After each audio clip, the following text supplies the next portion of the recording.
Allow me then, therefore, to introduce that picture here of Holy Sasa Nelson Mandela together with Walter Sisulu. That picture was taken there in the 60s for underground purposes by the people from the International Red Cross. But they came back and offered it in 1967, donating to Robban Island. Then there's a second picture there, which depicts, both pictures depicts where we are. But your eyes might differ with me or with the picture precisely because those conditions were then in the 60s, as this started after 76 or so. Building the tennis court. Can you see the difference? Now, those people, in a form of a quota system, they were subjugated to nothing else but to that hard labor in a form of molding those blocks. Remember, you've been in the quarries, right? Stone quarry, though you haven't been shown the Panribik quarry, which was closed because of the danger there, right? Now, they're busy molding, they're cutting the stones in a form of a hammer and the hand. No machines, right? But look, the beauty, the end results of that hard labor these people have been subjugated to. Check the wall, speaks louder than word.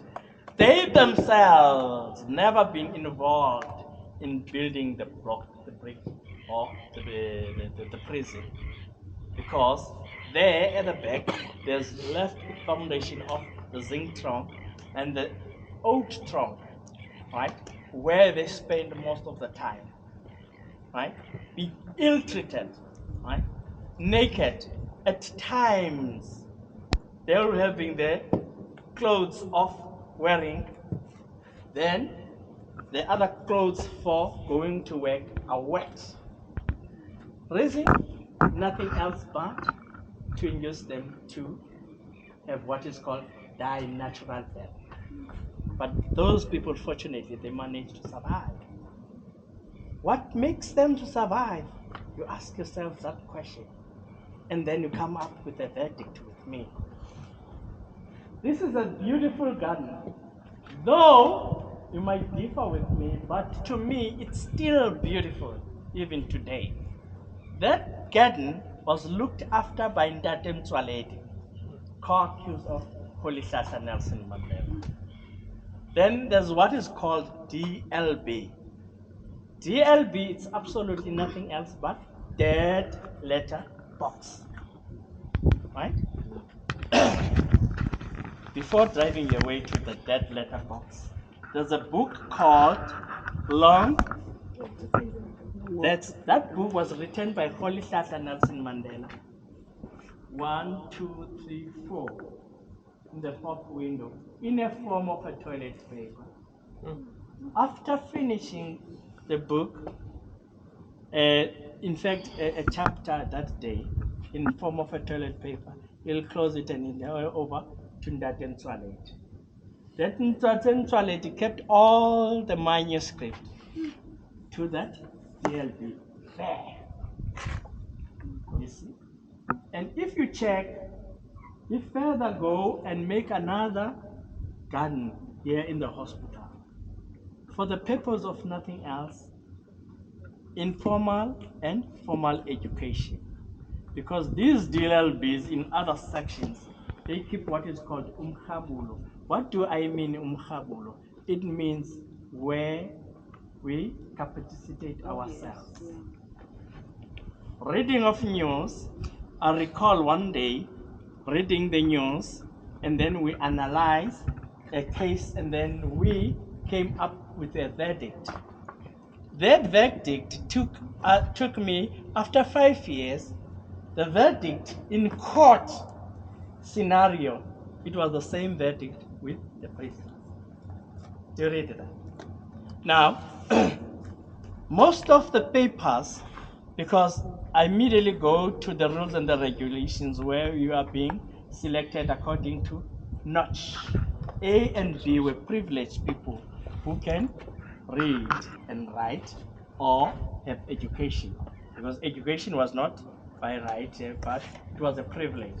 And then we've got C and D, right? C and D were only entitled to buy tobacco and sunlight liquid soap. The purpose was absolutely nothing, because at 4 we'll be taking showers in a cold water, hard water, which the sunlight soap served the purpose of neutralizing that water. Are you with me? Then guess what? The very people enjoys some little bit of in privilege. They were able to buy a tin stuff. The tin stuff which will smuggle from these people to these disadvantaged people, right? With the purpose of solving nothing else but to make the prison food palatable. Are you with me? Because a bread, slice of a bread is like the cake here, because we'll be receiving it once a year, only on December with the ceremony. But things were not stagnant, because the only weapon we had here, it was nothing else but our stomach through hunger strike.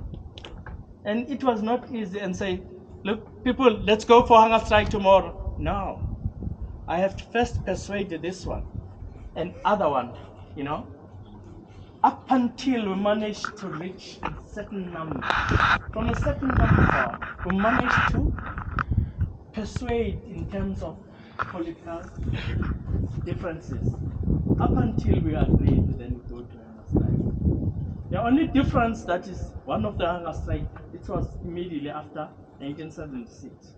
When the student, from the student arising, when I arrived here, they came across with the meal as a breakfast with living worms in it. Guess what? The elderly people who've been here in the 60s told the guys that, look, just take off the worms and eat this porridge for your health, for your strength.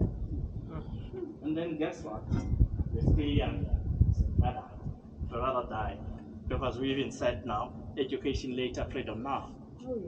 That led to nothing else, but on the third day, the whole community of Robban Island felt that no, can't leave these guys and die. It will be a serious issue. Then they joined the strike. Then they started to recognize. That's why you'll find that these single cells were separated, were not separated before. Same applies with the general section. But then thereafter, 1970 started to build walls which divide sections. Remember, 1984, December, a ball was played here, a tennis ball. Played by whom? By Galvan Begi, the leader of the communist.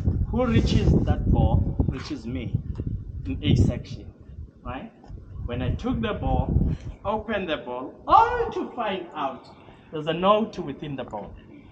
Took out the note, read the note, talk to that boy.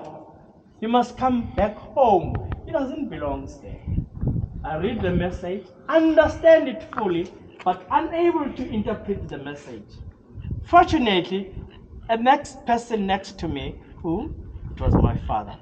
I reiterated the message, even he said, no, you have to talk to your student, your schoolmate. He's in Pretoria. He's in trial in Pretoria. Talk to that boy, because that boy's father is a staunch member of the ANC. He was in the same unit, right? In the same structure, me, his father, and Galvan Begi. You see that? That person is not yet arrived here. I talked to him when he arrived here on the Robban Island, but he ignored me. He started to go back to the ANC when we were outside prison. But in the process, do you see that? When we met, that's why in 1994 we came together for nothing else but starting to give these conditions that we see. He took a note of an old man coming out of the toilet. This old man he was still busy wearing his own belt. Then while he was wearing his own belt, guess what? Because he rushed from Mandela's speech, then Mandela will be able to identify nothing else, that this man is not wearing a belt. Instead of the belt, he was wearing a tie. This man I'm talking about is the one who was here together with Mandela for most of the years. Are you with me? That to Mandela's mind, Jesus, we were all equal in prison under the green arrows. But now, when we come out of prison, we're like these fingers. They are not equal, they are not even. Right? Then he started to approach nothing else but the plight of ex-political prisoners should be looked at. Hence he went to various countries, begging for nothing less but for support to look after his own inmates. Are you with me? That's why I'm bringing something now. That's why the proposal of the inmates who were there, right, irrespective of the prison, but ex-political prisoners, we proposed that Rolihlahla Mandela, the proposal was directly from Tokas Sipale, that he took a stone. The first stone, if we can go there, the first stone is Mandela's stone. Other stone, which came up and built what is called Isivivane. Didn't they tell you about Isivivane? Yes. Good. That Isivivane tells that we went through these atrocities, right? In all odds, right? But we as young people, we give utmost respect to the elderly one.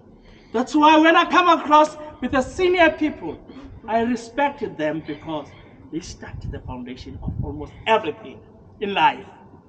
Not so, man? Then, at the end of the day, we step backward, then Mandela. That's why it's called Inkosa Isivivane. It's when the clan come up together and agreed upon to something. Then that agreement affects almost everyone from the clan. In this case, from generation to generation. I don't care, even if we are no more, but that Sivivane, it will be a remembrance to other people, to other countries. Even if we can die, almost all of us in South Africa, but there are people of other countries, they will know that one day there were people here.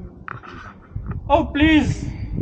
There's a man, when I was a student, he's shot, but he was smart. He was involved in a Paris-Morgue. The name of the man is Napoleon Bonaparte, who hates Nelson, but not Nelson Mandela. Nelson from your country, in England.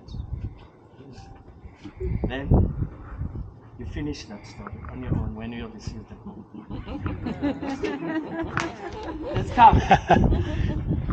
1, 2, 3, 4. It's where Rolihlahla Mandela spent most of his years. Remember,